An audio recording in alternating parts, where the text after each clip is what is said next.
High school football is officially back. Welcome to another season of The Frenzy here on WJCL 22. That's Pat Timlin. I'm Amy Zimmer, and the rest of the team will join us in just a few minutes. Okay, Pat, the 2024 season bringing a handful of changes. Yeah, that's right. Every 2 years, the Georgia High School Association shakes things up a bit with a reclassification based on enrollment numbers. There's a new look in many regions, Amy. And remember, 7A has been eliminated. Bye-bye. Also, a new playoff format. Public and private schools will be separated in the postseason from classes 1A to 3A. And of course, the changes also breaking up long-standing rivalries while others have been rekindled. Yeah, we'll continue to remind you of these changes throughout the season while bringing you highlights and final scores across the Peach and Palmetto states. Oh yeah, our team is all over. And speaking of, let's go ahead and get you to the action. We're going to kick off week 1 at Calvary Day School.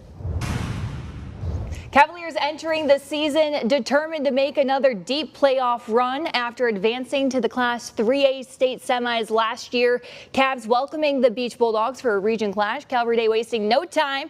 That was starting quarterback James Mobley to the quick handoff. Running back Scooter Cherry for the easy touchdown. Extra point good, and just like that, Calvary up 7-0. Calvary Day in their own half, but Dogs showing fight. Mobley runs up the field.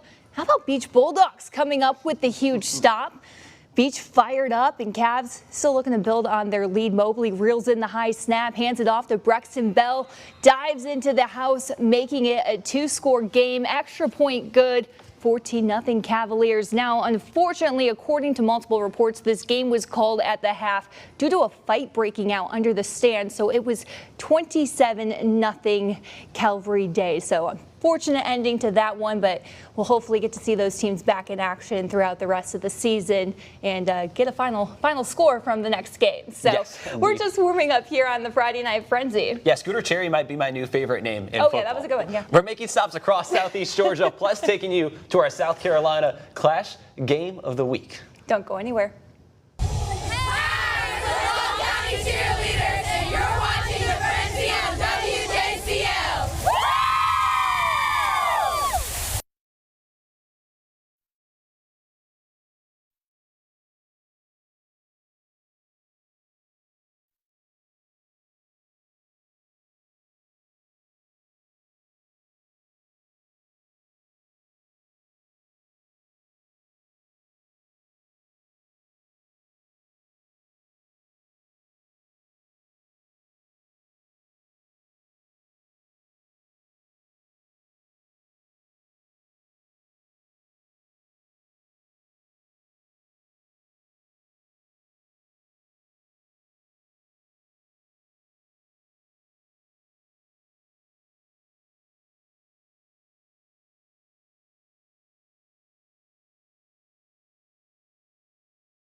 Welcome back to the Friday Night Frenzy. We just saw the Savannah Christian Raiders cheer team, and safe to say the Raiders had plenty to cheer about today. Yeah, the state runner-ups had a bad taste in their mouth from last season, and tonight finally an opportunity to get back into the winners column and get that taste clearly gone. Taking on a familiar foe.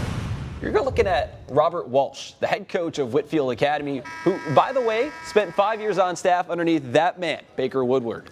Let's go to the third quarter. Raiders up 14-0, driving down the field. Blaze Thomas fires over the middle, looking for his big man, Logan Brooking. That's a first down for the Clemson commit. Same drive, few plays later, on the goal line, the senior, Hayden Miles, punches it in, 21-0, Savannah Christian lead. Wolfpack, they want to respond, going for it on 4th and goal. Just out of reach there of Athen Hudspeth. He's in coverage, saying not today. Raiders march all the way down the field from their own 5-yard line to the goal line, where Zoe Smalls finishes off a 95-yard drive. Savannah Christian rolls to a 35-7 victory. Big night for bragging rights for Woodward and the boys. Over in Ludowici, Long County Blue Tide hosting the Vidalia Indians in season opening action. Indians looking to make the most of their trip, taking advantage of an early Long County turnover to strike first. Marion Phillips doing the honors, and Vidalia led this one 7-0. Blue Tide, they would answer right back, however. How about a little trickery?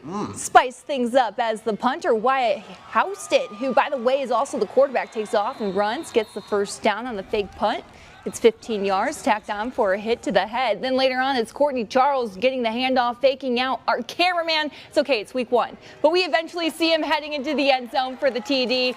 The point after no good, 7-6 Vidalia, and the Blue Tide would go on to win this one 20-10. Meanwhile, an opening day tradition for the high school football season is the battle for Liberty County bragging rights, as Liberty County and Bradwell Institute go to battle. Yeah, that was once again the case tonight. Our Dave Williams was there and has the recap.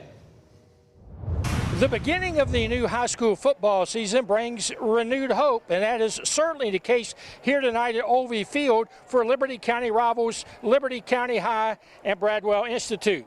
Both teams coming off of a 3-7 campaign in 2023 and looking to improve upon that mark this year. Bradwell looking to make it 2 straight wins over the Panthers after beating their county rivals last year for the first time since 2017. And Bradwell led this one 11-0 in the second quarter, and looking for more when Tyon Jones, pressed into duty at quarterback, calls his own number for the big gainer. Now it's John Holloway in at the quarterback position, and he gets the good yardage inside the Liberty County 10-yard line. Then it gets wild. On 4th down, Holloway tries to get it into the end zone before the half expires. He almost has his head taken off. The half expires, but there's a defensive penalty.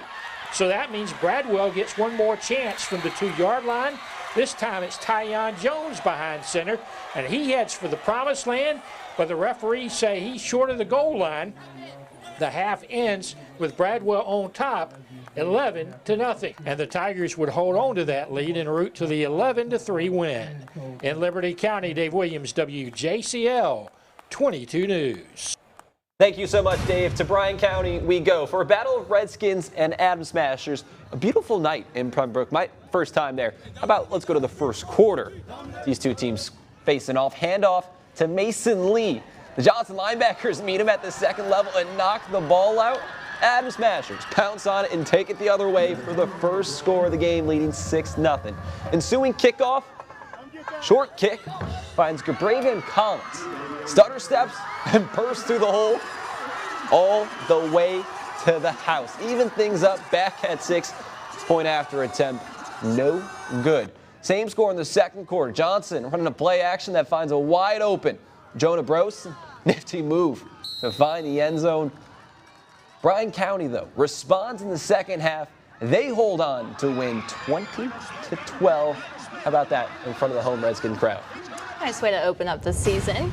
Porter Driving down from Charleston to take on Hilton Head Christian Academy tonight. Hilton Head opening things up, marching right down the field. The handoff to Cress Langhals, and he squeaks into the end zone. 7-0 Eagles with the early lead. Cyclones back with the ball, looking to find an answer.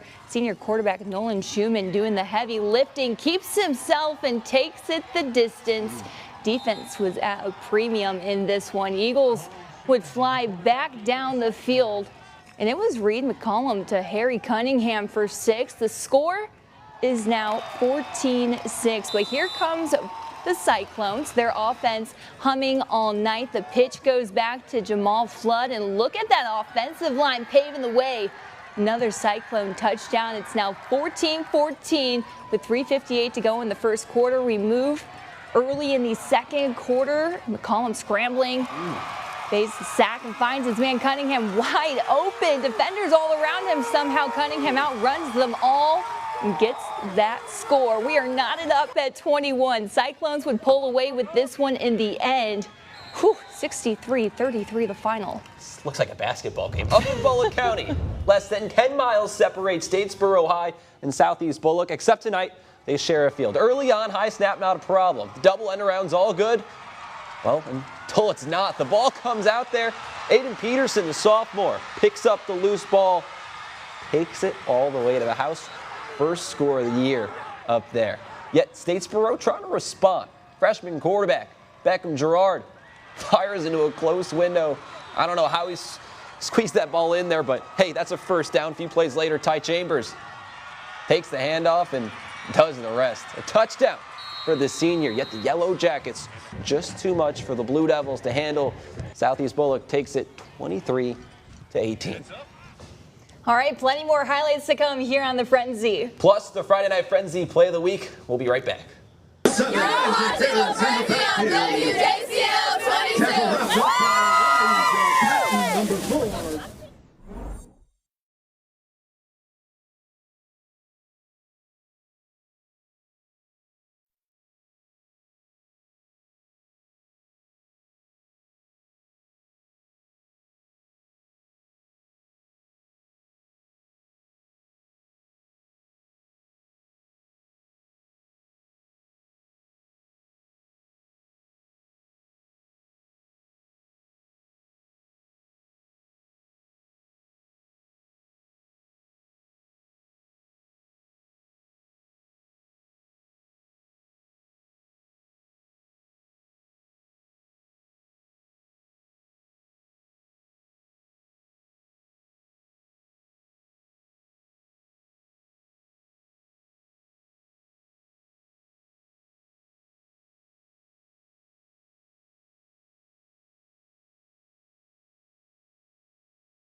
You're watching the Friday Night Frenzy. More highlights to get to, plus, of course, the first play of the week. To Whitmarsh Island we go.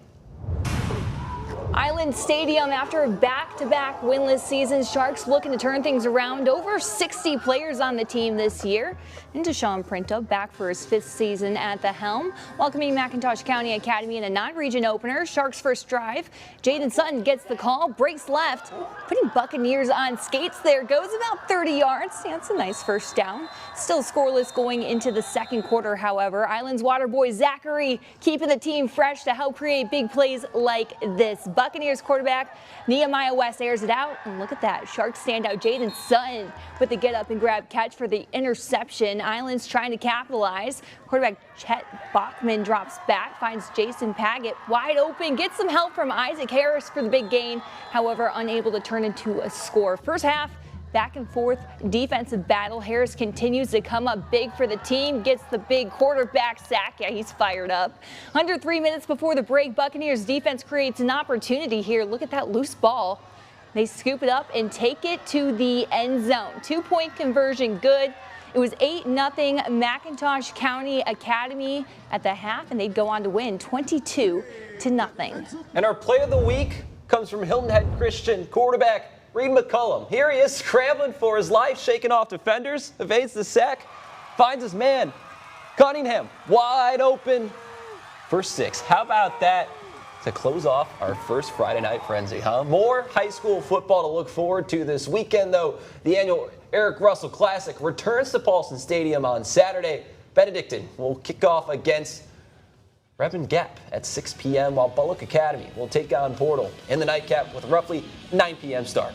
All right, that's going to do it for week 1 under the Friday Night Lights. Much more to get to on Saturday for high school football. But for now, for Pat Chinlin and the rest of the team, I'm Amy Zimmer. Have a good night.